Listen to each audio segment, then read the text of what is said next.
მოგესალმებით ძვირფასო მეგობრებო, ვიწყებთ გადაცემას ახალი პარადიგმა, მე მისი წამყვანი თენგო ომანიძე გახლავართ.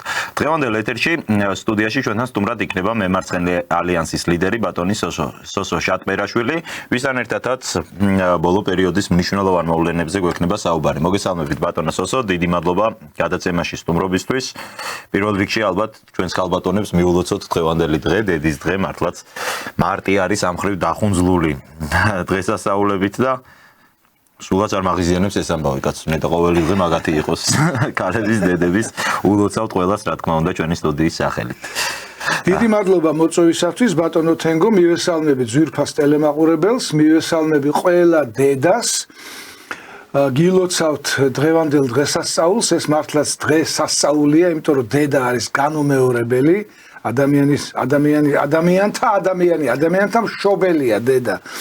მოგესალმებით თენგო და შეუდგეთ ჩვენს. კი ბატონო, მინდა დავიწყოთ საუბარი ბოლო კვირის ყველაზე მნიშვნელოვან მოვლენაზე, ტრამპისა და ზელენსკის შეხვედრა თეთრ სახლში. ამ ამბავს ძალიან დიდი ინტერესი მოყვა, რა თქმა უნდა, ჩვენ მაყურებლისთვისაც და იმიტომ რომ ეს ყველაფერი პირდაპირ გავლენას ახდენს, ხო, რა თქმა უნდა, ქართულ რეალობაზეც, ჩვენს ყოველდღიურობაზეც.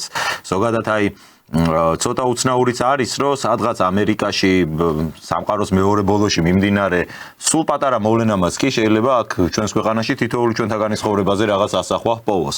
თუ ელოდით აი ამგვარ განვითარებას პროცესის, რაც ვნახეთ თეთრ სახლში და საინტერესოა რა გახდა ამისი მიზეზი, როგორც წესი ლიდერების შეხვედრა, ჩვენ ვიცით, რომ ეს უბრალოდ აი კამერებისთვის ეს უნდა იყოს რაღაც პროტოკოლური ხელის ჩამორთმევა და შემდეგ დახურულ კარტს მიღმა რაღაც შეიძლება წინასწარ უკვე მიღწეული შეთანხმებისთვის ხელის მოწერა ხდება ხოლმე.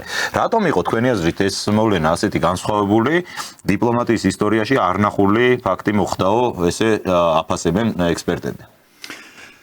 მე რა თქმა უნდა ველოდი მოვლენათა განვითარების მკვეთრ ცვლილებას მას შემდეგ რაც ტრამპი დაიკავებდა თეთრ სახლს, ოვალურ კაბინეტს, მაგრამ ასეთ განვითარებას ნამდვილად არ ველოდი. ვიცოდი რომ ტრამპს არ ჰქონდა დიდი სიმპათია ზელენსკის მიმართ, ზოგადად რუსეთ-უკრაინის ომის მიმართ ტრამპს არ ჰქონდა კარგი განწყობა, იმიტომ რომ თვითონ ყოველთვის ამბობდა და ეხლაც იმეორებს რომ მე რო ყოფილიყავი პრეზიდენტი, ეს ომი არ დაიწყებოდაო და მართლაც არ დაიწყებოდა და თვითონ ტრამპი აცხადებს, აი გაიხსენეთ ჩემი პრეზიდენტობის 4 წლის განმავლობაში, რომელი ომი დაიწყო ამერიკის შეერთებულმა შტატებმა. მართლაც და ამერიკის შეერთებულ შტატებს არც ერთი ომი არ დაუწყია, რუსეთსაც არც ერთი ომი არ დაუწყია, ეს რუსეთ-საქართველოს ომი ადრე იყო, მათ შორის უკრაინის მოვლენებიც მან ობამას დროს იყო და დამაჯერებლობა აქვს მის სიტყვებს, იმიტომ რომ ჩვენ ხომ გვახსოვს მისი პრეზიდენტობის 4 წელი. არ ყოფილა ასეთი რამ. ამიტომ ჯერა მე მისი და ველოდებოდი რომ რადიკალურად შეცვლიდა ყველაფერს და არა მარტო მე ველოდებოდი, მთელი მსოფლიო ველოდებოდა რადიკალურ ცვლილებას კონსერვატიზმის მხარეზე. აი ამერიკელებს უკვე ყელში ჰქონდათ ამოსული აი ეს ლიბერალიზმი, ეს LGBT თემი, ნუ მთელ მსოფლიოში გეი პარადები, ტელევიზიაში გეი ფილმები, გეი მულტფილმები, ანუ ეს უფროსებში კიდე შეიძლება ამ თემაზე ლაპარაკი. ხა მე რამდენი ფილმიც არ უნდა მაჩვენო, მე ჩემ ორიენტაციას არ შევიცვლი და უამრავი ადამიანი, ზრდასრული ადამიანი თავის იმას რა ქვია, გასაგები როც ჩამოყალიბებულია ადამიანი პიროვნება, ხა იქ გავლენა ნაკლებია. ყველაზე საშიში ამბავი დაიწყო. საბავშვო ბაღებში შევიდნენ. სკოლებში შევიდნენ, საბავშვო ბაღებში შევიდნენ და ლაპარაკი იყო საერთო ტუალეტზე, ბავშვების საერთო ტუალეტზე, სკოლებში საერთო ტუალეტზე, რომ ტრანსგენდერ მამაკაცებს უფლება ჰქონდათ ქალთა სპორტულ ჩემპიონატში შეეღწიათ და იქ მიეღოთ მონაწილეობა და ვიცით ერთი შემთხვევა, მე ხე გვარები არ მახსოვს, ერთმა ტრანსგენდერმა მამაკაცმა, რომელიც ქალად ასახებდა თავს, როგორც ცემა, სასტიკად ცემა სპორტული შეჯიბრების დროს ქალბატონი, რომელიც ნამდვილი ქალი იყო და ის არ იყო ნამდვილი ქალი. და ეს სქესის გადაკეთებები, იმისი განცხადება, რომ ბავშვს შეუძლია ზდასრულ ბავშვზეა ლაპარაკი არასრულწლოვანზე, შეუძლია მშობლის დაუკითხავად, სქესი შეიცვალოს და თანაც პროპაგანდას უწევდა, რომ სქესი შეიცვალეთო. ბევრს ეგონა რომ ეს დასავლური მოვლენა იყო. ეს მეგობრებო, დასავლური მოვლენაც არ არის, იმიტომ რომ მე არ ვიცი, შეიძლება თქვენს ეთერშიც მაქვს ნათქვამი, ვენაში გახლდით 5-10 წლის წინ და ჰაბსბურგების სასახლიდან რომ გამოვედი, ვათვალიერებდი ჰაბსბურგების სასახლეს, რომ გამოვედი, შევესწარი LGBT Pride's.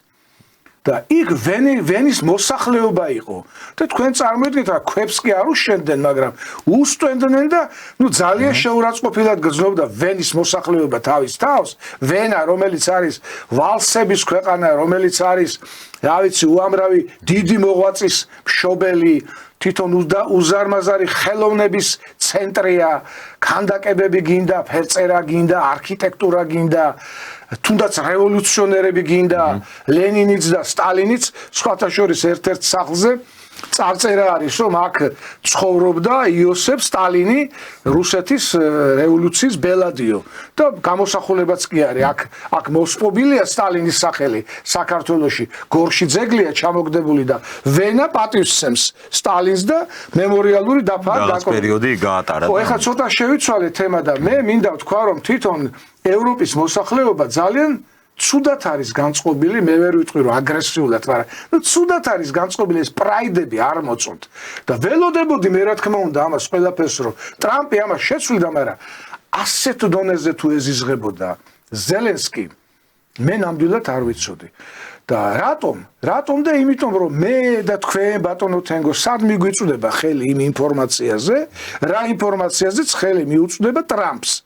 ნახეთ, ზელენსკიმ განაცხადა 180, ბოდიში 160 მილიარდი იყო გამოყოფილიო უკრაინისთვისო, 100 მილიარდი სად დაიკარგა არავინ არ იცისო, 60 მილიარდი გადმოირიცხა უკრაინაშიო და ამ 60 მილიარდიდან კიდე რამდენი მოხმარდა ფრონტს და რამდენიდან გაკეთდა ბინძური შავი ფული, ეს კიდე როგორც ითქვიან ეშმაკმა იცის. აღმოჩენილია უამრავი კონტეინერი სოფლიოს სხვადასხვა კუთხეში, აზიაში, აფრიკაში, ლათინურ ამერიკაში, უკრაინისათვის განკუთვნილი იარაღი, მესამედ ფასად, ნახევარ ფასად გასული და ეს არის შავი ფული. და ეს შავი ფული თეთრდება შემდეგ ომის დროს. ეს განაცხადა ზელენსკიმ, რომელსაც თვითონ აქ ხელი ჩაყოფილი, ჩემი ღრმა რწმენით, აი ამ ატკატებში, მაგრამ ხა ტრამპს რა ინფორმაციაც აქვს. მე და თქვენ ძვირფასო მაყურებელ ხო არა გვაქვს. ამიტომ არის აი ეს სიძულვილი, იმიტომ რომ ტრამპის შვილი ჰანტერ ბაიდენივით არ არის გარეული ბინძურ საქმეში. ბაიდენის დები, ბაიდენის ძმები სულ ყველა შეიწყალა. წინასწარ შეიწყალა. სიძეები და სიძეები ხო იცის, ეხლა ბაიდენმა ხო იცის ვინ არიან, რას წარმოადგენენ, რა ბინძურ საქმეებში არიან ჩაფლები, წინასწარ შეიწყალა. ტრამპმა ეს ყველაფერი იცის. ტრამპი თვითონ გახლავთ მილიარდერი პრეზიდენტობამდე, ამ პრეზიდენტობამდე კი არა, წინა პრეზიდენტობამდესაც მილიარდერი გახლდათ და მას არ ჭირდება ბინძური ფული. აი რატომ არის კარგი, როდესაც მილიარდერი მოდის სათავეში, მას არ ჭირდება ფული, მას აქვს ისედაც. ამიტომ იყო ეს საშინელი აგრესია ზელენსკის მიმართ. იქამდესაც კი, რომ რატომ არ გაცვია კოსტუმიო. ეხლა გასაგებია, როდესაც თეთრ სახლში მიდიხარ, შენ ხო ფიტნეს კლუბში არ მიდიხარ, შენ მიდიხარ სოფლიოს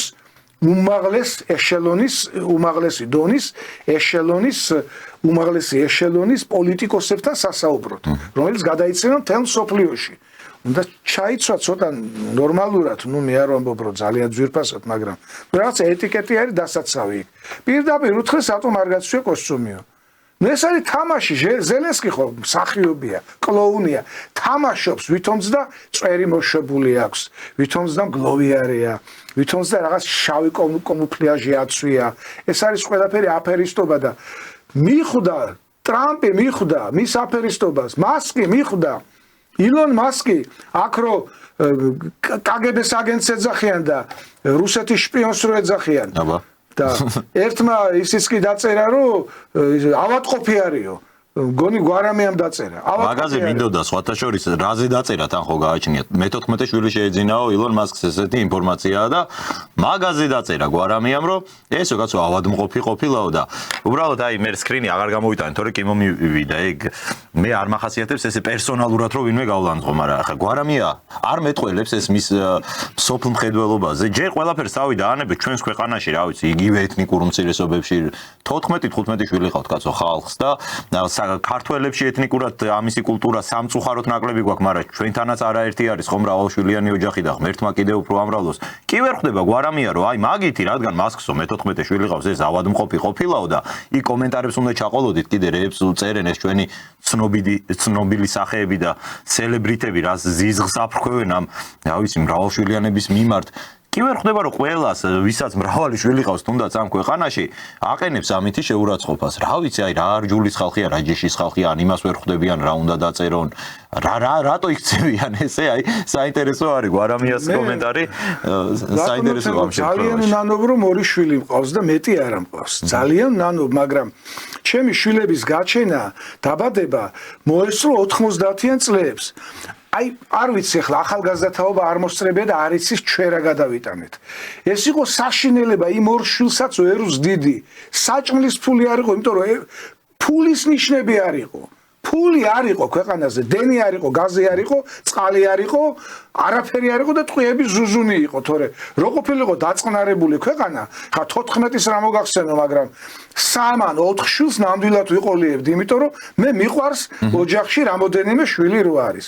ძალიან მიყვარს და ადამიანი არის საქართველოს მთლიანი ბიუჯეტის 3-ჯერ თუ 4-ჯერ მეტი ქონების ფლობელი და 14 შვილს კი არა, რამდენსაც უნდა იყოლიებს და ყველას გაზრდის ღირსეულად და რა შეიძლება მისცეს ყველას. სხვებსაც ეხმარება, რაც თავარია. მისი შვილები ვინც არ არიან, იმათაც ეხმარება. და ამ ასეთ ადამიანს ავადმყოფი რო უწოდო, შენ თვითონ ხარ ავადმყოფი. სხვაჯორის თვითონ მასკს ჰქონდა გამოქვეყნებული პატრიარქ ილია მეორეზე ინფორმაცია, აი ზუსტად ჩობადობასთან დაკავშირებით ილონ მასკმა გააზიარა ეს ინფორმაცია საკუთარ X-ის არხზე, იგივე Twitter-ის არხზე, სადაც წერდა, რომ აი საქართველოს შემთხვევაში, სადაც ერთ-ერთი ყველაზე აღნიშნული ჰქონდა სხვაჯორის რო 90-იანი წლების კრიზისის შემდეგ როგორი დაბალი იყო ჩვენთან შობადობა, შემდეგ ამ ქვეყნის პატრიარქმა ილია მეორემ ბავშვების მონათulis ასე ვთქვათ აი ეს ტრადიცია რომ შემოიღო და ამის შემდეგ 42%-ით გაიზარდა შობადობაო ანუ მისთვის ეს თემა როგორც ჩანს არის აქტუალური და თვითონაც ეხლა რა ყავდა ღმერთმა მეტი მისცეს კაცო ვისი რასაც გვარამიას გასარჩევი ეგ რატო არის მართლა და ეგ უწერდა მე ვიღაცა სამართლიანად მე არავის ოჯახში ქექვა არ მიყვარს მაგრამ შენმა შვილებმა რო საკუთარი მშობლიური ენა არიციანო ეგეთი პრობლემა მაინც არ უდგასო ილონ ტრამპს ხო გვარამია ტრაბახობსო ჩემი ოჯახის სალაპარაკო ენა არისო ინგლისური ენაო ქართულიო ჩემმა შვილებმა არიციანო და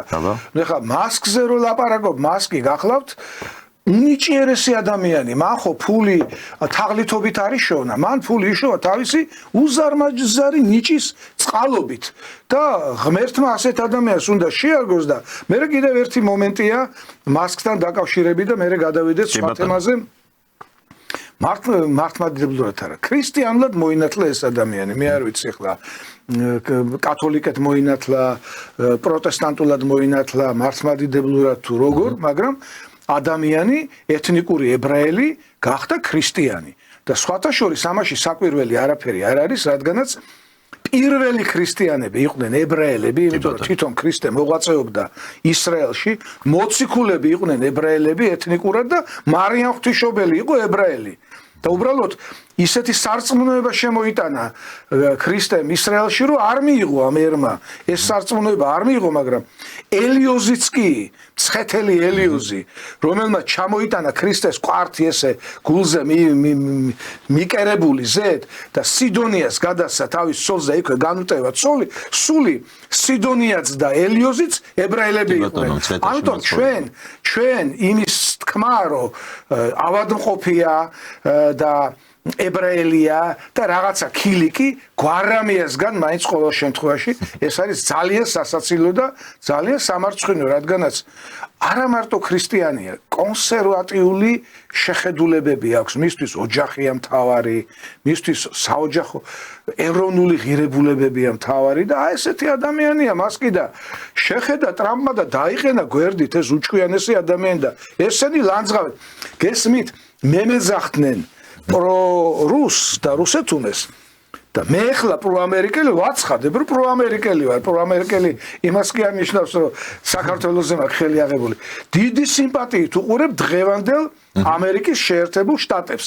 რადგანაც შეერთებული შტატები მარტო მასკი და ტრამპი კი არ არის, შეერთებული შტატები არის ამერიკის დღევანდელი თაობა, რომელმაც ყველაფერი გააკეთა გაგდებულ ტრამპისთვის, აი თეთრი სახლიდან გაგდებული გაყალბებით გაუყალბეს და გააგდეს ტრამპი, გაგდებული ტრამპი მოაბრუნა ისევ ამერიკელმა ხალხმა და მე ამ ხალხისადმი დიდი სიმპათია მაქვს. ეს არის ხალხი, რომელმაც თვარეზე გაუშვა ექსპედიცია 1969 წელს და ეხლა ილონ მასკი ემზადება, რომ ექსპედიცია გაუშვას მარსზე და არ შეიძლება ასეთი ერის მიმართ არ იყო განწყობილი სიმპათიურად და წინა პრეზიდენტი, რომელსაც ტრამპმა თეთრ სახლში წეღან 2 დღის წინ სულელი უწოდა, ჩვენ ყავდაო სულელი პრეზიდენტიო.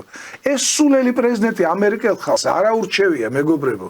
ძალით მოიყვანა, ძალიან მოდური სიტყვა ახლა deep state. აი deep state-მა ძალით მოიყვანა და დასვა. თავის ცოლს ვერ ცნობდა. თავის ჩრდილს ელაპარაკებოდა ადამიანი და ეს მართავდა მსოფლიოს უზარმაზარ ქვეყანას თავისი ბირთვული არსენალით და ბირთვული იმითი კნოპკები როგორ არის ქართულად? ღილაკები. გეთანხმებით და მართლა დიდ რამეს არის მსოფლიო გადარჩენილი. ყოველ შემთხვევაში თუ ვართ ჯერ კიდე ბოლომდე გადარჩენილი, არ ვიცი. ჯერ კიდე ბოლომდე არა ვარ გადარჩენილი, უკვე ლაპარაკობ მე რომ ტრამპი უნდა მოკლა. ნუ პირდაპირ არც ერიდებენ აქ საქართველოში ეს ნაძილები. ჩვენებია ვა. კარგი, ტრამპი ღმერთმა დაიფაროს და ამერიკაში არ არის უცხოხილი პრეზიდენტის მკვლელობა. ღმერთმა დაიფაროს და მოხდეს ესე. DJ Vance რაღაც უშვებიან ამ ახალგაზრდა კონსერვატორ ადამიანს. ამ საკმაოდ სიმპათიურ ადამიანს, რომელიც ჩავიდა ევროპაში და პირში მიახალა ევროპულ ბიუროკრატიას. საშიში რუსეთი კი არ არისო. საშიში ჩინეთი კი არ არისო. თქვენ ახართო საშიშიო, თქვენო. აი ამ ადამიანს რაღაც უზავენ. ამერიკელ ხალხს რაღაც უზავენ. ერთი წავა და სხვა მოვა. ტურფასა საბაღნაროსაო, რუსთაველს რო აქვს ნათქვამი.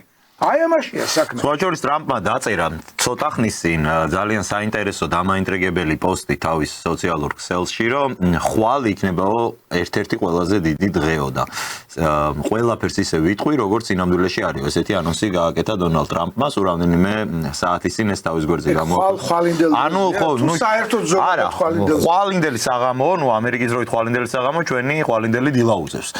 რომ ძალიან მნიშვნელოვანი დღე იქნებაო და ყველაფერს ზუსტად ისე ვიტყვი, როგორც არისო, ასე რომ ნახოთ როგორც ჩანს რაღაც, არ ვიცი ხა რამდენად ზელენსკის თემას უკავშირდება, შეიძლება ეს იყოს ეფშტეინის ფაილები, რომლებიც ასევე ახალი სკანდალით ხვება იქ გაიტანეს, როგორც იცით, აი ეს გასაიდუმლოებული ფაილები თეთრი სახლიდან და დიდი ამბებია. კიდევ ერთი ამბავი.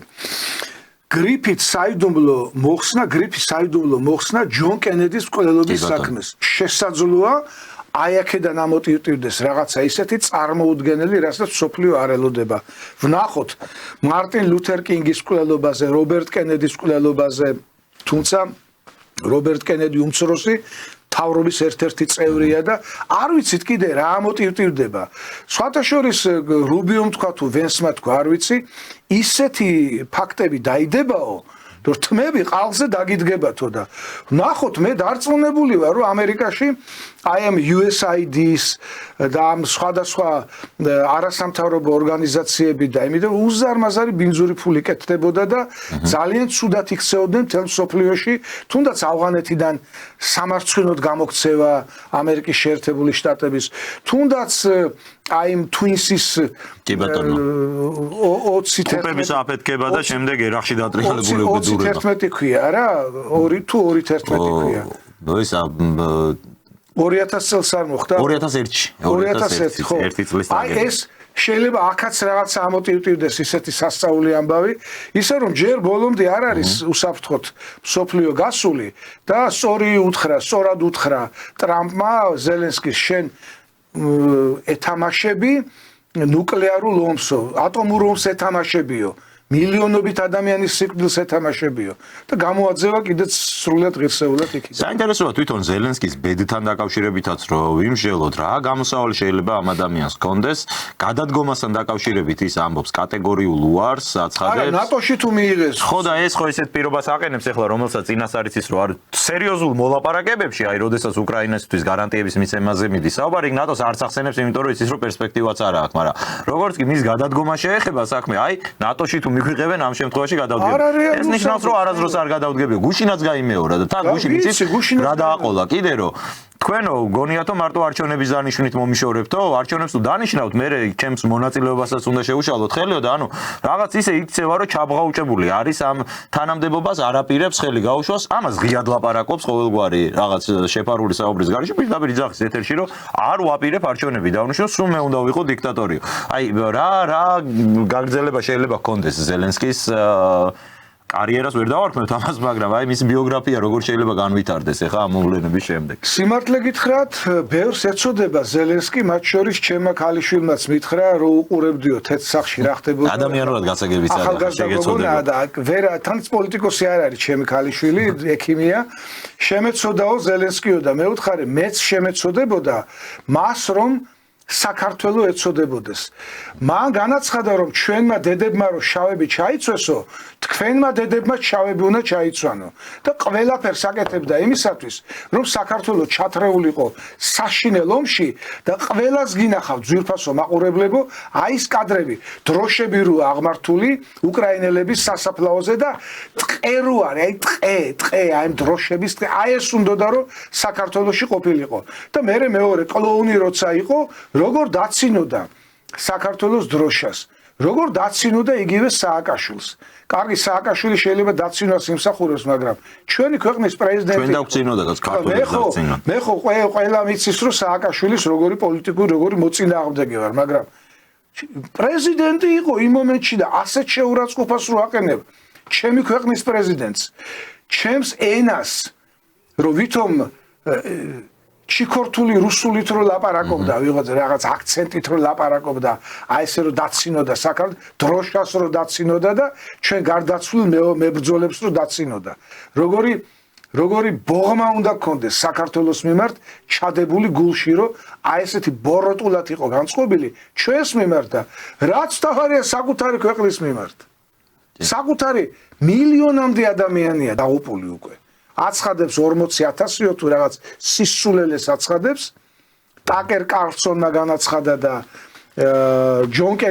რობერტ კენედი უმცროსმა განაცხადა რომ მილიონი ადამიანია დახოცილიო და აგერ მოусმინეთ ტრამპს თუ მათი არ გჯერებთ ტრამპი აცხადებს მილიონი ადამიანი ორივე მხრიდან 2 მილიონს გადააჭარბა ორი მხრიდან 2 მილიონს და რა ხდება უკრაინაში რო იცოდეთ ძვირფასო მეგობრებო ვინც ბოლო დროს არ ახართ ნაყოფი არც მე არა ვარ ბოლო დროს ნაყოფი მაგრამ ჩამოდიან და ამბობენ უხელოები უფეხოები უთვალოები ახალგაზრდა ლამაზი ბიჭები გენოფონდი რომლებიც უნდა გამრავლდნენ და გააჩინონ და ქვეყანას მოავლინონ ახალი უკრაინელები აი ზუსტად ისინი არიან აი ესე ძიმე მდგომარეობაში და არის ბინძური გარიგებები იქ ლაპარაკი არის რომ სამხრეთ უკრაინის მიწები უნდა გაიყიდოს იქ სხვაერი უნდა დასახლდეს ეხლა არ დავასახელებ ვის დასახლებას აპირებენ ჩვენი მეგობარი ისერი მაგრამ უკრაინელიც ხო ჩვენი მეგობარი ერია ზელენსკი რო ჩვენი მტერია ეს იმას არ ნიშნავს უკრაინელი ერი ჩვენი მტერია რა თქმა უნდა მე უკრაინაში პირიქით აი გულის ტკივილით საუბრობთ მაგ ყველაფერზე მე აი ჩვენ ლიბერალებზე მინდა რა გადავიდეთ რომ ამათ რა ეშველებათ აწია ეს მაგრამ იცით რა არის ბატონ სუსო აი რას დავაკვირდი სოციალურ ქსელში ეს ჩანს ასეთი მოვლენები ხდება ხო ჩვენ ყავს ადამიანები რომლებიც 3 წლის განმავლობაში აი ყველაფერს იხოკავდნენ სახეს ვენებს იჭრიდნენ რომ არა უკრაინა იგებს უკრაინა მოიგებს ამერიკის დახმარება ეს უანგაროა სირეკლემას პოზიცია დღეს ხო ხედავთ რაც ხდება და ნაცვლად იმისა რომ ეს ხალხი დაფიქრდეს აი ეს 3 წელი რა სისულელის მჯეროდა თურმე და აქ თურმე ვიღაცები ყოფილან ვინც სიმართლეს იძახდა და როგორ ამ ხალხს არ უჯერებდი კიდე ჩვენ გულანძღავენ, რომ თქვენო ნახეთო პუტინის გამარჯვება გიხარიათ. რა შუაშია, მიხარია და ჩემს სიხარულზე და ჩემს წყენაზე რო არ არის არაფერი ამ ქვეყანაზე დამოკიდებული. თვალი არ უნდა გაახილონ. როცა ჩვენ ამაზე ვსაუბრობთ, უკრაინა ხალხს კი არ ვერჩით, უკრაინელი პირიქით გულით ტკივა მილიონამდე ადამიანი.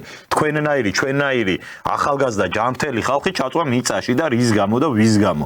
ამაზე გვაქვს აქ საუბარი და კიდე ჩვენ მოგვიბრუნდებიან, რომ აი თქვენო პუტინის გამარჯვება გიხარიათ. რა უნდა ველაპარაკოთ? სიმართლეს რო ვიტყვი, ეს იმას კი არ ნიშნავს, რომ მე ეს მომწონს ეს სიმართლე. 20% უკრაინის ოკუპირებულია უკვე და ეს ის 20% არ არის, საქართველოს 20% რო აქვს ოკუპირებული რუსეთს. იმ 20%-ში სამი საქართველო ეტევა მე მგონი. სამი საქართველო და ორი ბელგია ეტევა, ორი ევროპული სახელმწიფო ეტევა იმ ტერიტორიაში. მაგრამ თავი მიწაში ჩავრგო, სირაკლემას პოზიცია დავიკავო და ტყუილები ვილაპარაკო.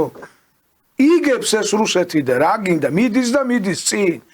მანქანებს ვერ აკეთებს რუსეთი და მობილურ ტელეფონებს ვერ აკეთებს და იმას თორე ტანკები, რაკეტები გაგიხარია ისეთ დონეზე. ყოველთვის ესე იყო.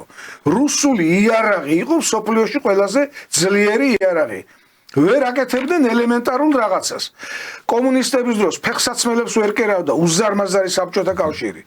პიჯაკს ვერ კერავდა პერანგი ქვია ამას საროჩკას და ამას ვერ კერავდა, ვერაფერს ვერ აკეთებდა. და ჯინსი არ იყო, ჯინსებს გადაყვა საბჭოთა კავშირიო, ეგრე გამიგია, მაგრამ ჯინსის თაობაც რო დაიწერა თვითნავის ბიჭებზე. ჯინსები, აი, საბჭოთა კავშირს პოლიტბიუროში ელემენტარული ჭკვა და გონება რო ქონოდათ. იცოდნენ რომ მთელ სოფლიოში გავრცელებული იყო ჯინსი და მთელი საბჭოთა კავშირი და სპორტსმენები რო გადიოდნენ და ხელოვანები რო გადიოდნენ, შემოქონდა ჯინსები და ყიდიდნენ აქ. გამოუშვი რა ეს ჯინსის იყიდა ეს ლევი სტრაუსი და გამოუშვი ეს ჯინსი. მაგას რო არ გადააყოლო ქვეყანა. რო არ გადააყოლო ქვეყანა. ანდა გრამფირფიტების ფირმა იყო შესანიშნავი მელოდია. ბეჭდავდა ბრეჟნევის სიტყვების სამი დისკი იყო ესეთი, ბლოკი იყიდებოდა ბრეჟნევის სიტყვები, ლენინის სიტყვები, ყრილობაზე, ამ ყრილობაზე. დაბეჭდეს ბიტლსი, დაბეჭდე როლინგ სტოუნზი, დაბეჭდე ეს ცნობილი ანსამბლები, გაყიდე ჯერ ფული შემოვა იმაში, რა ქვია, ხაზინაში და მეორე ის მშრალი კანონი რო შემოიღეს. რუსო შენ აუგრძალა არყის დალევას, რა თქმა უნდა გადატრიალება მოხდება და დაინგრევა ის სახელმწიფო. ლეგიტიმური საფუძველია მე გადატრიალება. რუსი არის ის ერი, არა მარტო რუსი, ფინელი, შვედი, დანე, ჩრდილოეთის ხალხი. ჩრდილოეთის ხალხი. ეს ის ხალხია იმას თუ არახს არ დაალევინებ, ეგ ნიშნავს იმას, რომ ქართველს აუგრძალო ღვინო. და აიკრძალა, მე ხო მახსოვს 1985 წელს ქორწილებში აიკრძალა ღვინის შეტანა და ლიმონათით გადაიხადეთ ქორწილიო შევარდნაძე ამბობდა, ნუ ძვირფასო მეგობრებო, ქართულ ქორწილს. მაგრამ სრულდებოდა ეგ მე ეს კანონი მე არავი არ გამიგია ლიმონათი. არა, როგორ სრულდებოდა, იცით რა შეესაქმე ალკოჰოლის გაყიდვა აიკრძალა. დღის 2 საათამდე დაკეტილი იყო ცალკე განყოფილებები შექმნეს, იმითი გადაღობილი, რა ქვია, ცხაურით გადაღობილი. 2 საათზე იხსნებოდა და 6 საათზე იკეტებოდა. თუ მოასწრებდი, რიგი იყო, თუ მოასწრებდი, იყიდი, მაგრამ ბედნიერება რაშია? ქართველებს ყურძნის ყიდვას ხო ვერ აუკრძალა. ყურძენს ყიდულობდა და წურავდნენ საკუთარ ყველას ოჯახში ჰქონდა. ხდიდნენ არახს და არაყიც ჰქონდათ, ღვინოც ჰქონდათ და რუსები იყვნენ გაგიჟებულები, რო ჩამოდიოდნენ აქ 60-ში ცხოვრობთო კაცო, ღვინოში იმხელა რიგი არ არისო, არახს საერთოდ არ ყიდულობთო ქართველებიო, ბედნიერი ხალხი ხართო და მე უხსნიდი რომ ყველა სარდაფში გვაქვს ჩვენი ღვინო და ჩვენი არაყი. აი ესე დაანგრიეს სახელმწიფო და მაგრამ შეიარაღება ყოველთვის ჰქონდათ, მაშინაც ჰქონდა და ყოველთვის. შეიარაღება ისეთი ჰქონდა რომ სოფლიოს თავზარს წემდა. და მე სხვათა შორის პარალელს ვავლებდი.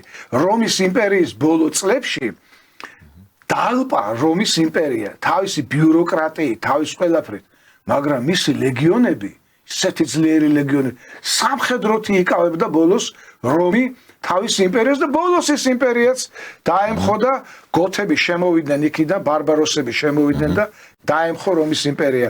ყველა იმპერია დაემხობა ადრე თუ გვიან. რუსეთის იმპერიაც დაემხო, საბჭოთა კავშირიც დაიშალა დაიშლება ამერიკის შეერთებული შტატებიც. შტატებად დაიშლება. მაგრამ ესე მალე არ მოხდება. ბაიდენი ყველაფერს აკეთებდა, რომ დაშლილიყო ამერიკის შეერთებული შტატები. ძირი გამოუთხარა ამერიკის შეერთებულ შტატებს. თუმცა ახლა ხდება ამერიკის რაღაც რებრენდინგი შეგვიძლია დავარქვათ.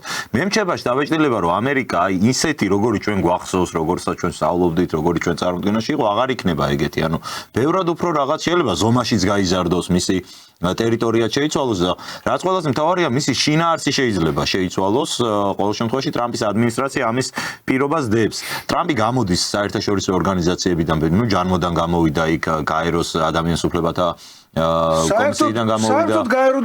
საერთოდ გაეროდან გამოსვლაზე ლაპარაკობს. ეხლა გამოვიდეთო გაეროდან. კი, აშკარად ამერიკა შინაარსსაც იცის. ყველაფრიდან გადიან. ნატოს ეს ძალიან საინტერესო საკითხია. სხვა შორის დღეს გქონდა ამაზე საუბარი. ნატო დაიშლება. ესეთი პროგნოზი რო გავაკეთოთ, ალბათ არ იქნება ეს მთლად ესეთი სწორი, მაგრამ განცხადებები იმასთან დაკავშირებით, რასაც ამბობს მაკრონი, მაგალითად, რომ ჩვენ ვეღარ ვიქნებით ნატოზე დამოკიდებული უსაფრთხოებისთვის, ამიტომ ჩვენ გვჭირდება საკუთარი უსაფრთხოების შექმნა. ზოგადად ბოლო პერიოდში ევროპის მიმართ ტრამპის პოლიტიკა გულისხმობს იმას, რომ ევროპა მეტი დახარჯოს საკუთარ უსაფრთხოებაზე. ის თხოვს მშპ-ს 5%-ს. რაც გამოდის ევროპის მშპ-ს 5%, ეს არის წელიწადში დავთვალეთ არ დაგვეზარა და 860 მილიარდზე მეტი, თითქმის ტრილიონი. ტრილიონამდე, კი. ყოველწლიურად ეხა ამხელა თანხას თუ იხდის ევროპა და თუ გადაიხდის ამხელა ფულს, ბარემ თვითონ შექმნის საკუთარ უსაფრთხოებას ამერიკაზე რატოღა იქნება დამოკიდებული.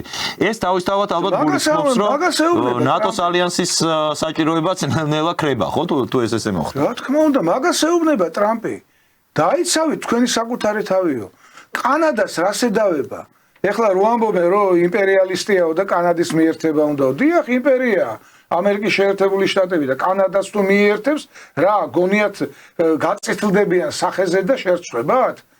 მაგრამ უბრალოდ ნახეთ რას ამბობს ტრამპი. თავიდან ამერიკა 13 შტატი იყო ისე ვინც არის იცით, მე გახდა 50. რა თქმა უნდა, მე ნელა მექსიკას წაართვეს იქ. რა თქმა უნდა, თავიდან იყო 13 იყო, ვისაც გონია რომ ფლორიდა წაართვეს, ნიუ-მექსიკო და რა ნიუ-მექსიკო ისა რა ქვია, ტეხასი და მე გახდა 50 შტატი.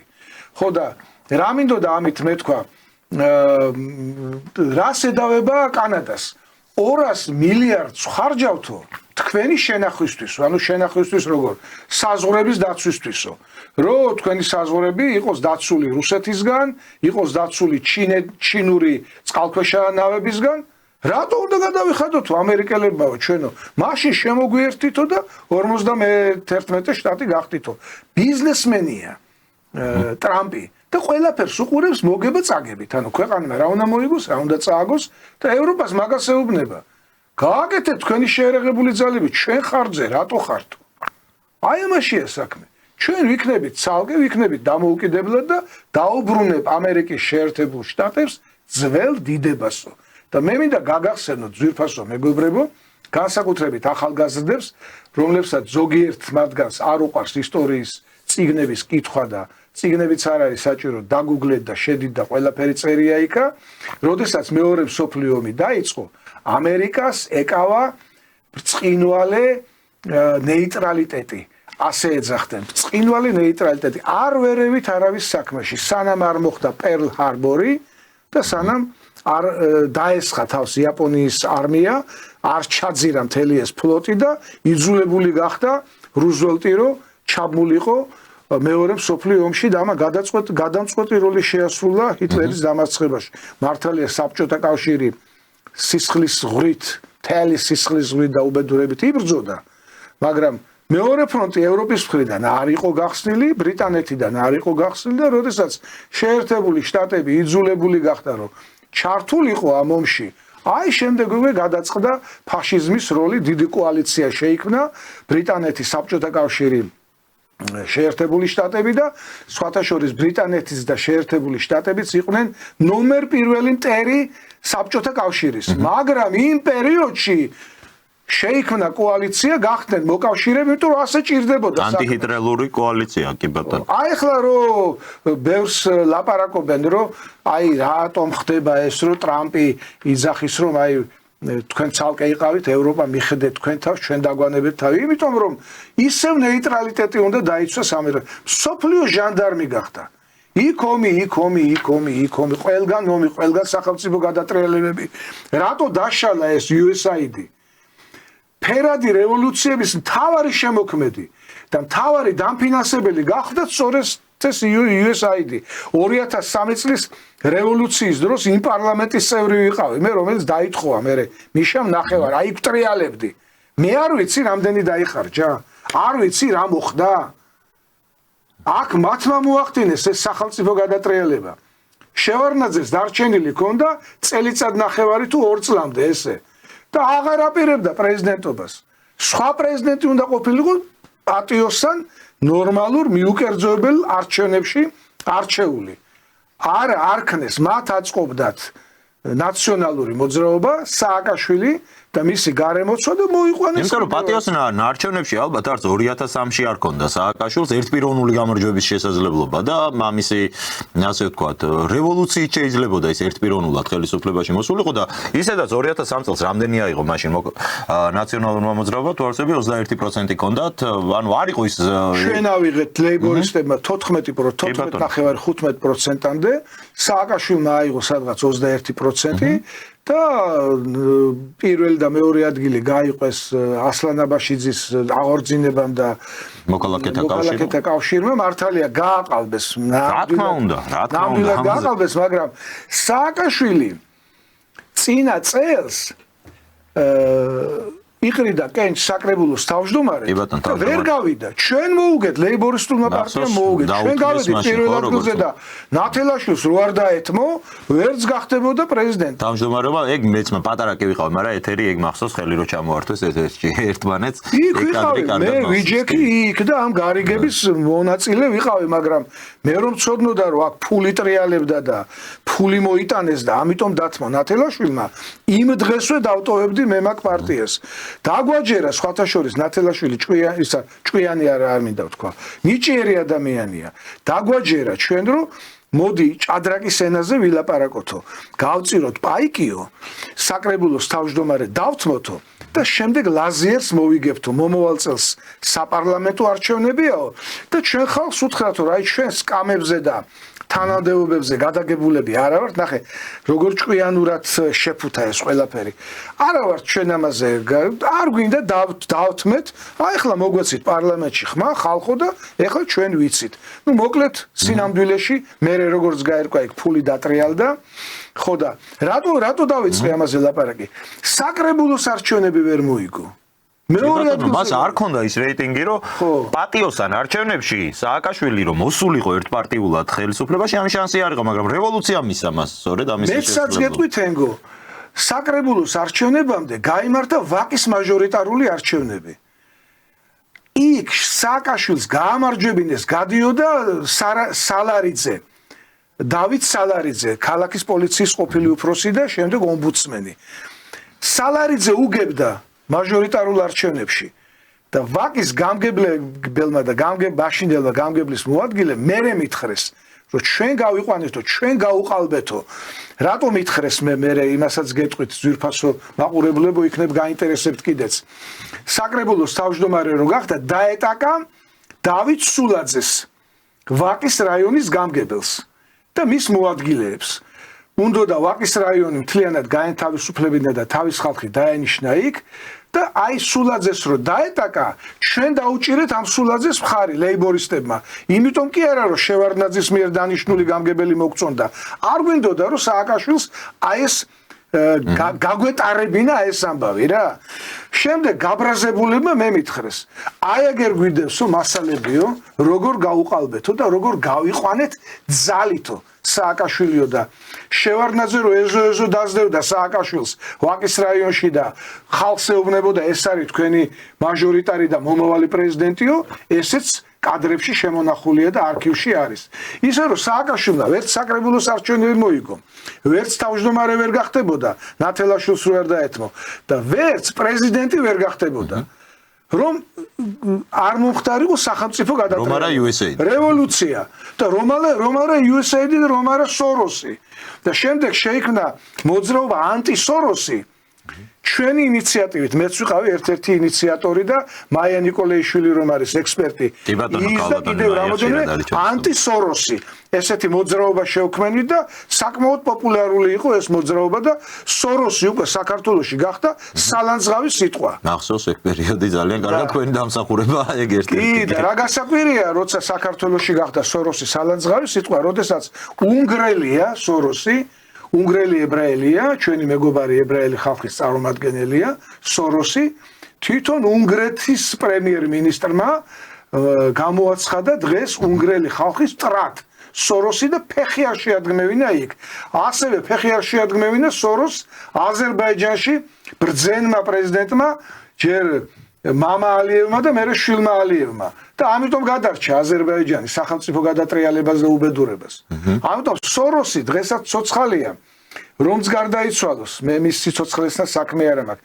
მისი შვილი არის იქ გამზადებული, რომ გააგრძელოს მამის ბინძურის საქმე და ამიტომ ჩვენ ყველაფერი უნდა გავაკეთოთ, რომ სოროსის ფონდი საქართველოში აიკრძალოს და მასთან აფილირებული ყველა არასამთავრობო ორგანიზაცია. ბატონ სოსო, რა ბედიელით ჩვენს ლიბერალებს, ლიბერალ პოლიტიკოსებს ზოგადად არ მომწონს მე სიტყვა არ დავმალავ, აი გულისხმობ ფრაზას ესეთი დაყოფა ლიბერალიზმი, ლიბერალებად და კონსერვატორებად, უბრალოდ ნუ რაღაცა სიტყვით ხო უნდა აღუნიშნოთ, იქით მხარეს მყოფი ადამიანები და აქეთ მხარეს და ალბათ ამ ხრივ მოსახერხებელი ტერმინი. შეხედულებებით თორე ადამიანები ყველა ერთნი ვართ, ყველა ერთიანი. კი, აი ზუსტად ამას გულისხმობ. მათ აღარ აქვთ ამერიკის შეერთებული შტატების მთავრობის მხარდაჭერა.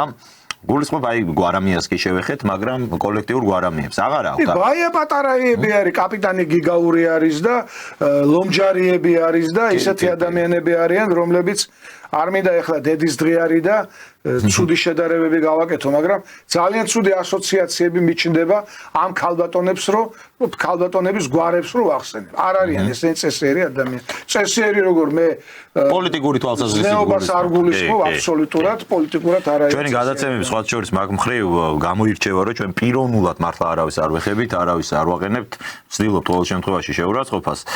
თუმცა მათი პოლიტიკური მომავალი ცოტა არ იყოს ბუნდოვანიც არის და თან მიგვირს აი ვახსენეთ გვარამია რომელმაც მასკი გალანძღა. საერთოდ მაგათი ამომრჩევლიდან დაწყებული ლიდერებით დასრულებული ბოლო დღეები არის, განსაკუთრებით ამ ზელენსკის ამბის შემდეგ. ტრამპს აგინებენ აი უშვერი სიტყვებით, ესე იგი როვერტს წაიკითხავ ეთერში, ისეთ სიტყვებით ლანძღავენ ამერიკელები. პროამერიკელები შყალებში. ამას აკეთებენ თან შედიან და იქ ამერიკის საელჩოს გვერდზე წერენ ხოლმე ამ ყველაფერს. არ ვიცი აი რა, მე რო ვიყო ხა დღეს პროდასავლელი ამ ქვეყანაში და ვხედავდე რომ ჩემს მიერ არჩეული ხალხი აი მე რომ მაგათ ხმა მიეც დღეს ეგრე იქცევა ამერიკასთან მიმართებაში. აქაც საქმეს იფუჭებენ, იქაც საქმეს იფუჭებენ. ეს რანაირი პოლიტიკოსები არიან ვერ გავიგეთ, თორე ხა მომავალი აქვს თუ არა აქვს, ამას კი ბატონო გადაწყვეტს ქართველი ხალხი, მაგრამ ჭკვიანური გონიათ ეხლა მაგათ რომ დადგნენ და ტრამპს აგინონ ბოლო ხმაზე აგინებენ გვარამიადან დაწყებული. რა, სადა აქვს ტვინი ვერ ვიგებ. თქვენ ნათელაშვილის ბოლო პოსტი არ გინახავთ ალბათ. არ მინახავ სამწუხაროდ. კაბინეტიდან აკეთეს პოსტებს, იმიტომ რომ არც ერთი ტელევიზია აღარ ეძახის. არც ლიბერალური ტელევიზია, არც ეგრეთ წოდებული სამთავრო, არც დამოუკიდებელი ტელევიზიები, როგორც თქვენ ახართ მაგალითად, არავინ აღარ ეძახის. ბოლო ჩართვა გააკეთა თავისი კაბინეტიდან და არ შეიძლება არ დავეთანხმო. მოუწოდა აი ამ არასამთავრობო ორგანიზაციებს და ამ ეგრეთ წოდებულ ოპოზიციას. ნუ აგინებთო, შეწყვიტეთ დაუყოვნებლივ ტრამპის და შეერთებული შტატების მთავრობის გინებაო. ჩვენი დღევანდელი ხელისუფლება ყოლაშს აკეთებს, ყველაფერს იწერს. ძალიან სორშვება თუ მაგას აკეთებს, ეგ უნდა მეთქვა. არა, არ შემიძლია ხა ნათელაშვილს არ დავეთანხმო. ყველაფერს იწერსო. სინქრონულ თარგმანს აკეთებსო, მერე გადაესება ეს ყველაფერიო ტრამპს და მის ადმინისტრაციასო და ნახეთ იქიდან რა მოხდებაო. აი მაგაში უნდა გამოიყენო ლობიზმი, მერე რომ გვარამიას პოსტი და აი დაუსქრინო პირდაპირ მასკს გაუგზავნო და ლობიზმი გამოიყენო რომ უეჭველი წაიკითხავს, მერე ამ შენს მიწეtildeს რომ დარწმუნებული იყო. ლობიზმი რა, თუ კი ლობისტური კომპანიის შერჩევა გინდა რა, რომელიმე უარს გეტყვის და ამ თავრობას რომ ფული არა აქვს რომ ლობისტური კომპანიის ფული გადაიხადოს თუ რა, დაიქირა აწევს მაგარ ლობისტებს, გადაცემს მთელ ამ კოლაჟს, როგორი აღვირახსნილი სიტყვებით ლანძღავენ. ისე კი არ აკრიტიკებენ ტრამპს, აი, ხო შეიძლება ჩვეულებრივად რაღაცაზე ხო არ მოგეწონა გააკრიტიკე პოზიცია. აღვირახსნილად ლანძღავენ, წარმოუდგენლად ლანძღავენ, რას აღარ კადრებენ. ამას ყველაფერს გადაცემენ მართალია ნათელაშვილი და მერე ვაი თქვენი ბრალი, თქვენ უბედურებო ჯერისედაც ხო შეგიწყდა დაფინანსება. ეხლა ევროპის იმედზე ხარ და ევროპიდანაც შეგიწყდებათ მალე დაფინანსება. და დაждდებით აი ეგრე როგორც მოხვედით არასამთავრობო ორგანიზაციებო, ცალცალი კალოშით. მე ხო ყველას გიცნობთ და ყველა კარგად ვიცი ვინ ახართ, ვინ ახართ. აი ესევე დარჩებით რა. თუმცა როგორც ამბობენ აი ბოდიში რომ ითხარით რა ელისო, აი ეგ ელის. აი ეგრე დარჩები. მიმოიფანტები, ალბათ ბევრი დაკარგავს საერთოდ мотиваციას, რომ უფინანსოდ და დარჩებიან ეგრე მთავარი ხო ფინანსები. და მათთვისაც პოლიტიკაში მონაწილეობის დიდი მთავარი мотиваცია ეგ იყო. აბა ადამიანი არასამთავრობო სექტორი და რატომ დასtildeობდება, რომ პოლიტიკურ პროცესზე ზეგავლენა მოახდინო, თუ გინდა პოლიტიკაში ამ ქვეყანაში არსებობს ხო კონსტიტუციური გზა, წადი შექმენი პარტია და არეგისტრირე, მიიღე მონაწილეობა არჩევნებში. არა, აქ ერთი ამბავია. ამა თუნდაც რომ თან პოლიტიკაში იყვნენ, მაგრამ თან პარტია კი არ ქონდეთ, რაღაც ამერიკული ფული გაკეთონ. რადიკალური განსხვავებაა არასამთავრობო ორგანიზაციის შექმნასა და პოლიტიკურ პარტიას შექმნას შორის. პოლიტიკური პარტიის დაფინანსება კატეგორიულად აკრძალულია საქართველოს კონსტიტუციით და არასამთავრობო ორგანიზაციის დაფინანსება შეიძლება. ეხლა გეკითხებით რომელი ჯობია? ამას ვიზახი ფულის გამო არიან პოლიტიკაში თქო თორე. მე ეხლა რომ დასავლეთის ფული მინდოდეს, შევქმნიდი არასამთავრობო ორგანიზაციას, მივიდოდი USAID არის თუ სოროსის ფონდია თუ ვინ არის, მივიდოდი და ვეტყოდი რა, რუსული არ ვიცი, ინგლისური არ ვიცი. ნაცნობს ვერ გამონახავდით, ეხლა თუ ინვესტორია მივიდოდი და ვეტყოდი, აი მიმსახურეთ, დამაფინანსეთ და გავხდები თქვენი მსახური, თქვენი მონა და თქვენი მორჩილი, ვისაც მონობა უნდა, ამაზე ადვილი არაფერი არ არის. აი ვისაც ზურგზე უღლის დადება არ უნდა, აი მისთვის არის ძნელი ესეთი რამის გაკეთება, იმიტომ რომ მე თავისუფალი ადამიანი ვიყავი, თავისუფალი პოლიტიკოსი ვარ, ეხლა არც ნაციონალებისკენ ვარ, არც ოცნებისკენ ვარ, შუაში ვარ, ნეიტრალური ვარ, დამოუკიდებელი ვარ და იმიტომაც არის რომ ჩვენ პარტიას ფული არ აქვს. სამწუხაროდ და აი გამოცადონ ერთი თავის გემოზე უფულოდ, უტელევიზიოდ, როგორი არის ახლა პოლიტიკაში მონაწილეობა, გვარამია მეორე ადგილზე გავედიო ძალიან ისე რომ მოაქვს თავი. ეხლა გექნებათ თანაბარი პირობები და რას იზავ ძალიან მაინტერესებს. როგორც უმეტეს იმისგან, რა ქვია, კეზერაშვილისგან შეწყდა დაფინანსება. კეზერაშვილმა ჩაიქნია ხელი როგორ. ჩაიქნია ხელი და ტელევიზია დახურა ის, რა ქვია, მთავარი არხი დახურა. მთავარი არხი დაიხურა. იქ კიდე ის დაიხურა. ფორმულაზე პრობლემებია. ხო, კიდე დაიხურა ის, რა ქვია, ერთ-ერთი არხი დაიხურა. ფორმულასაც პრობლემები აქვს მთავარ. ხო, აი ფორმულა მინდოდა მე თქო, ფორმულასაც პრობლემები აქვს და დახურვის წინარი და არ ვიცი, ერთადერთი TV პირველი მუშაობს, იმიტომ რომ ჭყონია, Coca-Cola-ს ჭყონია და ჭუტლექსა, ჭუტა წერეთლის ვაჟიშვილი, ჭუტლექსად წოდებული, აი ესენი აფინანსებენ სუყეთ. ეს არის ერთადერთი ტელევიზია TV პირველი და დანარჩენები ძალიან მძიმე მდგომარეობაში. კი ბატონო, იხურებიან პარტყა პურტყით და აკუს ტელევიზიის შათვლით. კი, მე არა, უბრალოდ იმას ვაჩორის დავწერე მაგაზე კიდეც პოსტი, რომ ყველას ძალიან უხარია, რომ შეიძლება აი ამ პროპაგანდისგან საქართველოს თავისუფლდება, თუმცა მაგ არხებში უამრავი წესიერი პატრიოტული კაცი მუშაობს, ტექნიკურ პერსონალს გულისხმობს და ტექნიკურ პერსონალს იმათი უსამსახურობა ნამდვილად არავის არ ახარებს და ამ კონტექსტში არ ვსაუბრობთ ამ ყველაფერს. თუმცა ბატონსო, როგორც ამბობენ, აი წმინდა ადგილიო დიდხანს მარტო არ რჩებაო, თუ კი ოპოზიცია, დღევანდელი ოპოზიციას მოუწევს პოზიციების დათმობა, ისინი ნელ-ნელა გადადიან უკვე მილევად რეჟიმში, რო ვთქვათ, რომ ეხლა ჩვენს ხელისუფლებას აქვს იმხელა რეიტინგი, რომ მთლიანად თვითონ დაიკავებს პოლიტიკურ ველს, ესე ნამდვილად არ არის და მათ მიმართაც ძალიან ბევრი უკმაყოფილება, გულწრფელად სწორი კრიტიკა, ხშირად უბრალოდ აი ეს გულწრფელი და სწორი კრიტიკა რაღაც მეორე პლანზეა ხელისუფლების მიმართ კრიტიკაზე მაქვს საუბარი. გადასული აი ამ საგიჟეთის გამო, რომ რაღაცა ევროპას გვართმევენ, ამის გამო რომ ამერე ადამიანი ქუჩაში გასული, შენ თუ მართლა რაღაცაზე სოციალურ საკითხზე შეიძლება პროტესტი გიჩნდებოდეს, გეუხერხული ეხმაურება ხმის ამოღება, მეც ნაცი არ დამაბრალონო, აი რაღაც ესეთ მაოხრებელი მკვდრის როლს ასრულებს ეს ოპოზიცია. მაგრამ როდესაც ისინი ჩაიჭოჭებენ, ჩემი აზრით უნდა გაჩნდეს ჩვენ პოლიტიკურ ველზე საკმაოდ ისეთი მსუყე ადგილი, რომელიც უნდა იყოს ჯანსაღი პოლიტიკური ძალებისთვის. ხო, თქვენ როგორი მოლოდინი გაქვთ ამ მხრივ? მეც მასე ვფიქრობ, თენგო და საქმე რაშია ახლა მე თვითონ ოპოზიციურ პარტიას წარმოვადგენ, მაგრამ აი ისეთ ძიმე სიტუაციაში, რაც აი ეს თვეები ხდება საქართველოში რუსთაველის პროსპექტზე. სროლები, ქვების სროლები, გადაწვა, გადაბუგვა, შუშების ჩალეწვა, პარლამენტის შენობის, ქაშვეთის ტაძრის წაბილწვა, რუსთაველის თეატრის წაბილწვა. მინდა ხანდახან აი ეთერი, მაგალითად რომელსაც თქვენ თავაზობთ, სხვა ტელევიზიები თავაზობენ, მინდა ეთერი გამოვიყენო ხელისუფლების საკრიტიკოდ. მაგრამ ვერიდები, იცით რა, ძიმე მდგომარეობაში მყოფ ადამიანს კიდე აღმარჩი ასულ ადამიანს ქვა დაეწიაო, ქვა წამოეწიაო. ესე არ მინდა რომ მოხდეს. ამიტომ ჯანსაღი პოლიტიკური ძალები, ჯანსაღი ოპოზიციური პარტიები გაჩვენებულები ვართ, იმიტომ რომ მტრის წისქვილზე, აი მეხუთე კოლონის წისქვილზე არ დავასხათ კიდევ წყალი. ეხლა მე რო კიდე კრიტიკა დავიწყო ხელისუფლების და საკრიტიკო ძალიან ბევრი მაქვს, ძალიან ბევრი რამით ვარ უკმაყოფილო. თუნდაც ის რომ ეხლა გამოიღვიძეს და ეხლა აპირებენ ნაციონალური მოძრაობის გასამართლებას და ადრე არ დაიწყეს ეს პროცესი, თუნდაც ის რომ ხელისუფლების საკანონმდებლო და აღმასრულებელი ხელისუფლებაც კი ბოლო მომენტამდე სავსე იყო ნაციონალებით და აღდგენის კანონიერების აღდგენის პროცესი მიდის ძალიან ნელა, რას ვეძახი მე კანონიერების აღდგენას, წართმეული ქონება აქვს ძალიან ბევრს, ძალიან ჭიანურდება მათი დაბრუნება. მარტო 15 თუ 20%-ია უკან დაბრუნებული, უკანონოდ წართმეული ქონების, ეს სწრაფად უნდა მომხდარიყო. აი ეს ბევრი რამე მე სათქმელი მაქვს, საკრიტიკო მაქვს, მაგრამ ვერ ვლაპარაკობ.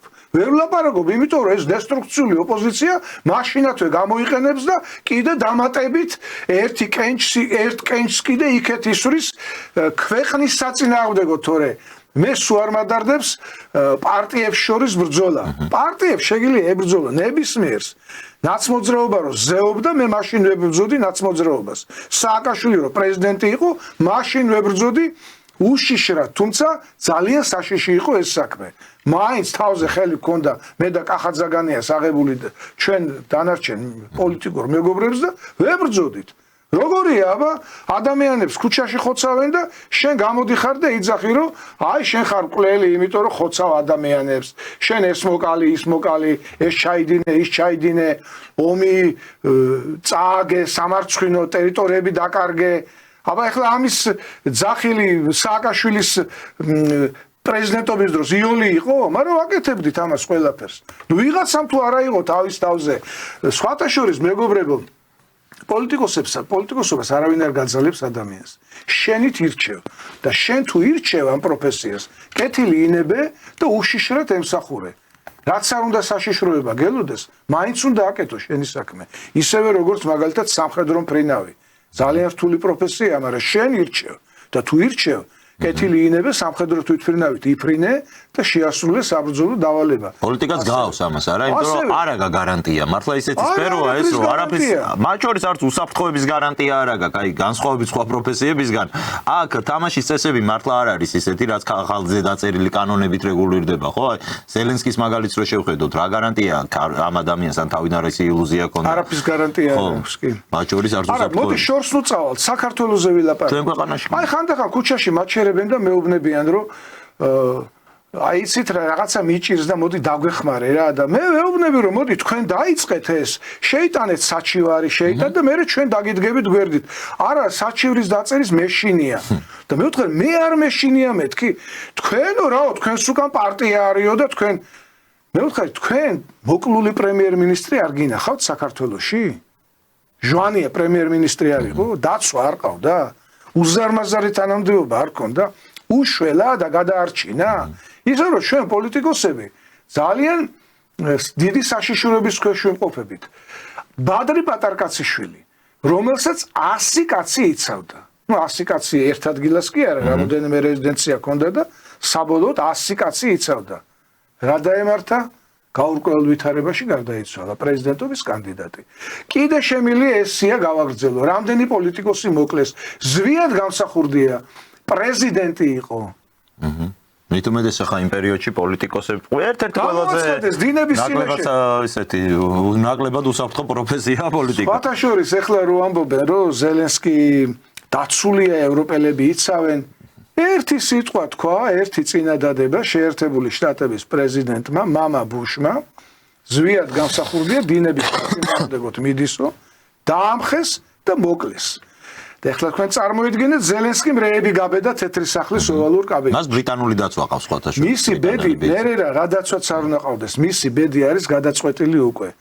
სხვათა შორის კიდევ ერთხელ ვიმეორებ გადაცემის დასაწყისში ვთქვი, შემეცოდებოდა რო არ ყოფილიყო საქართველოსადმი ესე მტრულად განწყობილი და თავისი ხალხისადმი ესე მტრულად განწყობილი. ისე რომ პოლიტიკოსები ჩვენ ცეცხლს ვეთამაშებით და არ არის ეს რთული საქმე, მაგრამ ავირჩიეთ ეს საქმე და ვემსახურებ. აი, საუბრის ბოლოს მინდოდა ნაცების გასამართლების საკითხი ახსენეთ თქვენ. შეიქმნა პარლამენტში კომისია, რომელიც დებს პირობას, რომ იქნება გამოძიებული ყველა ის მნიშვნელოვანი საქმე, რასაც 2003-2012 წლებში ჰქონდა დიდი გამოხმაურება, მაგრამ აი, სწორედ კომპენსაციის გადახდის საკითხზე მინდოდა გამემახვილებინა ყურადღება. ის რომ ნაცები არიან დამნაშავე და მათ აქვს დანაშაულები ამ ქვეყანაში ჩადენილი და ასე შემდეგ, ამაზე ქართულ ხალხს პრინციპში ისედაც გვაქვს ინფორმაცია, ისედაც გვაქვს წარმოდგენა და საერთოდ ჩვენ ქართულმა ხალხმა გადააგდო ეგ მთავრობა, ხო? ჩვენ ხო მართლა არ დაგხმარებია საიდან ღაზი რუსული ჯარი და ჩაგეჭერით ახლა უნდა ჩაგეჭეროთ. როგორც ამერიკელმა ხალხმა გადააგდო. კი, აი ასე ზუსტ. ბაიდენი ესე გადააგდო ქართულმა ხალხმა. ამას გულისხმობ, ანუ ის რომ ისინი დამნაშავეები არიან და ისინი უნდა გასამართლდნენ. ეს ჩვენ კარგად ვიცით, მაგრამ ჩემი აზრით იმისთვის რომ ამ პროცესს რეალურად დაერქვა სამართლიანობის აღდგენა და ეს მაინც მერე ვიღაცას არ კონდეს სათქმელი რომ არის შურიზიება და პოლიტიკური ანგარიშსწორება, საჭირო არის ხელისუფლება მიფიქროს კომპენსაციების გადახდაზე და ეს უნდა იყოს წინა პლანზე წამოწეული, რომ თუ კი ადამიანები რეალურად ვინც დაზარალდა, რა თქმა უნდა, ვინც ზარალი ნახა სააკაშვილის მმართველობის დროს, მიიღებენ ამ ყველაფრის კომპენსირებას, მე ვფიქრობ ზუსტად ეგ შექმნის იმ განცდას, რომ ამ მთავრობამ მართლა გადადგა ნაბიჯები სამართლიანობის აღდგენისთვის. მარტო ციხეში დაჭერა ადამიანების ჩემი აზრით არ იქნება ამ ეფექტის მომტანი. თქვენ როგორი შეხედულება? არა, ციხე ამას რას უშველის? აი მაგალითად თენგო ახალგაზრდა ხარ და მახსოვს სააკაშვილმა დაიწყო სიღნაღის რეკონსტრუქცია. რო ჩავედით და ვნახეთ ყველას მოგვეწონა. მაგრამ თქვენ არიცით იქ რა მოხდა. ვისაც ცენტრში ქონდა კაფე, მაღაზია, რესტორანი, სალონი, ან რაღაც ესეთი, პირდაპირ აი ბოდიში ქუჩურ სიტყვას ვიტყვი, ახიეს პირდაპირ. წაართვეს და უთხრეს, გადი გაეთრე, ეს ადგილი ჩვენია. და ამ ადამიანებს კომპენსაცია არ უნდა დაუბრუნო. ვინც ეს ჩამოართვა, ეს ბიზნეს ობიექტები, ისინი ციხეში რო ჩასვა, მარტო ციხეში რო ჩასვა. კი ბატონო, გულზე ჯიღს დაირტყავს ის მეპატრონე, ყოფილი მეპატრონე, მაგრამ რა ეშველება იმას კომპენსაცია უნდა გადაუხადო. და ისევე რიყე რო არის თბილისში. კი ბატონო, 17 რესტორანი ღამეში რო რესტორნების მთელი კასკადი, სულ ყველას დაუნგრიეს, წაართვეს და გარეკეს იქიდან. არ უნდა აუნაზღაურონ კომპენსაცია, არ უნდა მისცეს დღევანდელმა ხელისუფლებამ. რა თქმა უნდა მისცეს. თაბუკაშვილის ქუჩაზე მდგარ სახლს, რომელსაც პირადად მე ვიცავდი, აი ფიზიკურად არა მარტო სიტყვიერად და პრესკონფერენციები და სატელევიზიო ეთერებით, ფიზიკურად ვიდექი და ვიცავდი. დაამხეს თავზე, აი პირდაპირ ხო შეიძლება გამოესახლებინათ და მერე დაენგრიათ. აი შიგნით ოჯახები ცხოვრობდნენ, მოხუცები, ბავშვები, ავადმყოფები, პირდაპირ მიადგნენ და დაამხეს თავზე და სხვათა შორის ერთ-ერთი მგრეველი გადმოვარდა და დაიღუპა ადგილზე. აი ესეთი ამბები ხდება და ამ ადამიანებს ფულადი კომპენსაცია ჭირდებათ. ეს უნდა განიხილოს სასამართლომ, რაც შეიძლება სწრაფად და ეს სამართლიანობა უნდა აღდგეს. სამართლიანობა თუ აღდგება, აი რომ დადიან ახლა არ იქნება სამართალი, არ იქნება მშვიდობა, რომ გახვირია, რომ ჩხავიან იქ მომიტინგეები. აი არ იქნება სამართალი, არ იქნება მშვიდობა.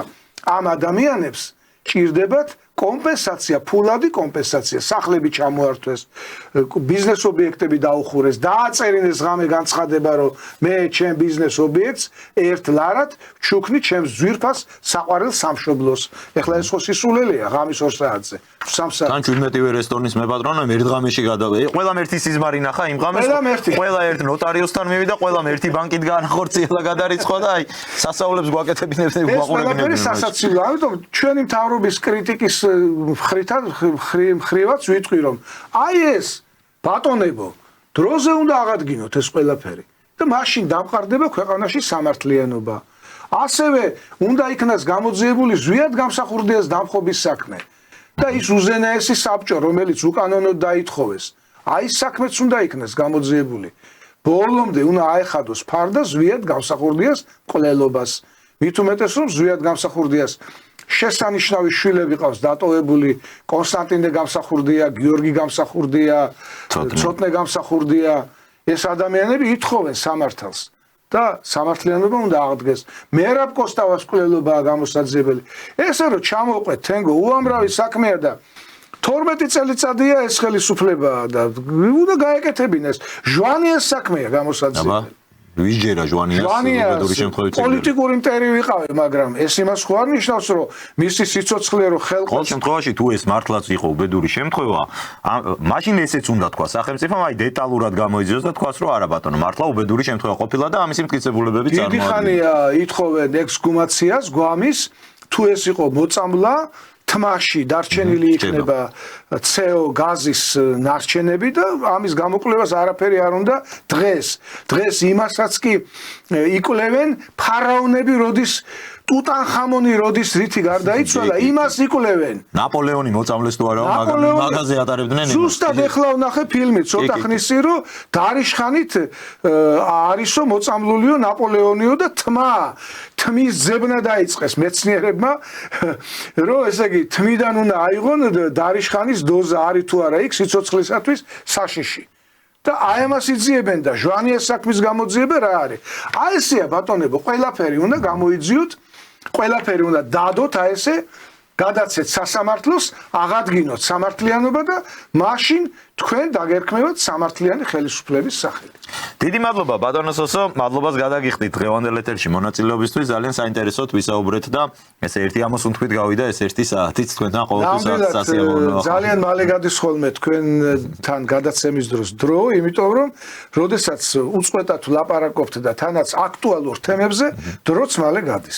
მადლობა, დიდი გისურვებთ წარმატებებს. კარგად ბრძანდებოდეთ, მადლობა და კიდევ ერთხელ მიულოცავ დედებს დედის დღეს. მეც კიდევ ერთხელ შევუერთდები ამ მილოცვას, მადლობას გადაგიხდით ყურადღებისთვის.